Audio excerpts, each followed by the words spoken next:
beriman. Seharusnya ada yang paling utama menegakkan keadilan.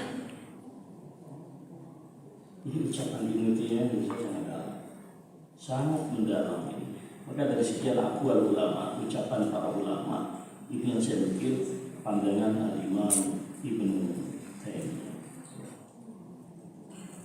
Tapi mohon tidak disalahpahami seperti itu. Sekali lagi, innallaha yuqimu dawlatal 'adilah. Sesungguhnya Allah akan menegakkan kehidupan suatu negeri yang adil, meskipun negeri itu kafir, mungkin tidak dikenal sebagai negeri Islam. Wala yuqimu zalimah, dan Allah tidak menegakkan negeri yang zalim wa in kana muslimah, walaupun negeri itu mayoritas muslim. Sampai itu seorang ulama dari Mesir ya. Apakah beliau itu Sayyid Qutb? Apakah beliau itu saya lupa persis, tapi ucapan ini valid. Apa kata beliau? Ra'aitul Islam fi ulat. Di barat saya lihat ada Islam, walau ma'afiha al-muslimin, walaupun saya tidak menyaksikan ada banyak populasi muslim di sini.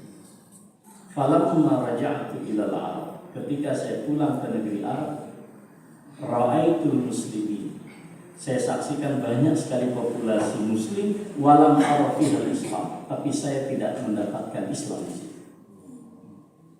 Nah, ini kan menarik juga.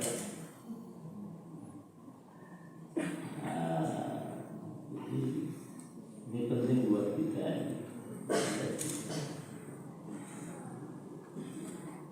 Jadi itu kata para ulama. Kita lanjutkan. Kunu qawamin. Kata qawamin itu di dalam Al-Quran tidak sering kita dengar. Yang paling populer itu karena ada soal-persoalan sensitivitas relasi hubungan antara laki dan perempuan, maka ayat ini menjadi populer. Misalnya apa? Ar-rijalu qawwamuna 'alan nisa. Orang menerjemahkan qawwamun itu secara simplistik, secara sangat sederhana, mengambil hanya satu derivasi atau pecahan makna daripada kata qawwam. Apa katanya? Para lelaki itu adalah pemimpin. Tapi kalau kita lihat apa yang dikatakan, apa yang disebut qawwam itu adalah al-mubalik, kata superlatif di dalam menunaikan sesuatu.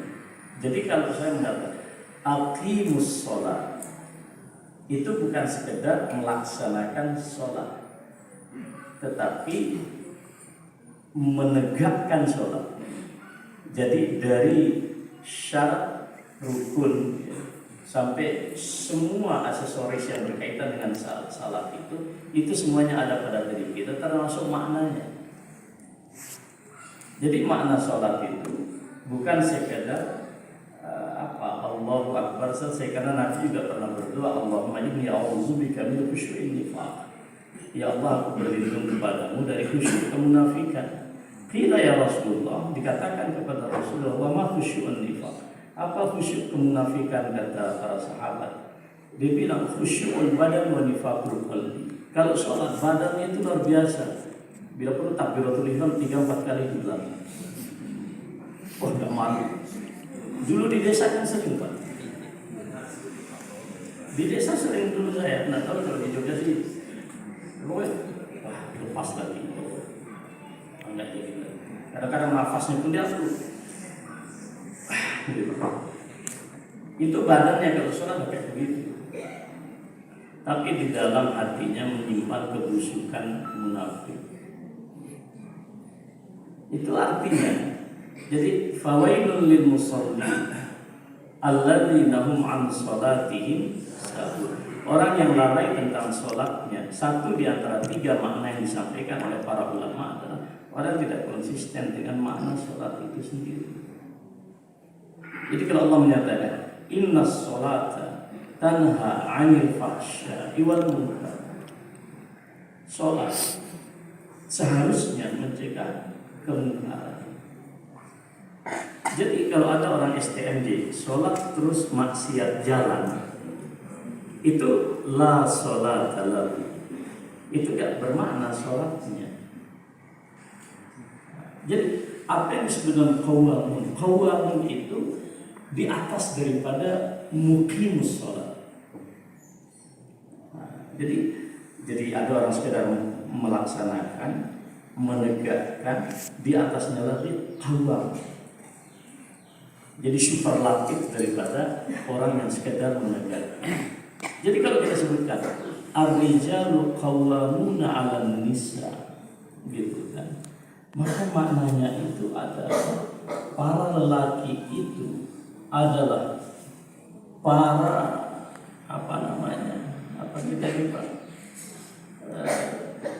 simbol pemberani. Kalau laki itu disebutnya itu pejantan. Jadi para pejantan yang betul-betul menunaikan segala apa yang menjadi tanggung hidupnya secara paripurna, itu baru disebut dengan qawwam. Saya ingat kata Pak Ilham, kalau nggak sampai pada qawwam, lu pakai anting aja.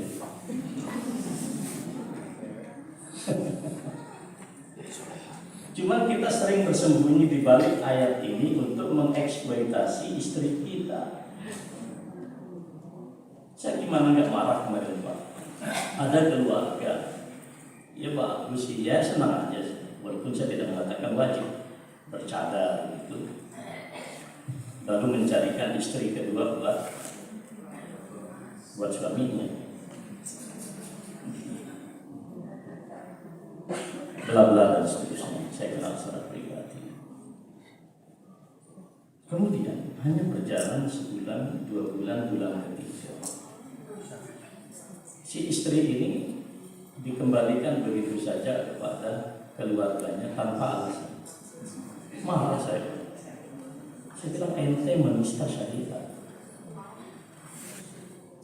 Saya tidak menolak poligami, tapi Anda telah menista syariat lebih daripada Allah menista Quran. Karena apa? Di awal Anda menikahi orang ini, Anda berbusa-busa mengucapkan ayat, ya kan? Fankihu ma taba lakum minan nisa masna wa thulatha wa. Anda kembalikan si perempuan ini tanpa alasan kepada keluarganya, dan dia tidak bisa menuntut. Mengapa? Karena pernikahan yang kedua tidak disertai dengan kesaksian dari negara. Nggak ada Pak. Ya kita tidak bisa mengatakan nikah siri Pak. Kalau nikah sir itu hanya tidak dipublish walimahnya, tapi administratifnya lengkap. Jadi masyarakat kita salah memahami nikah sir.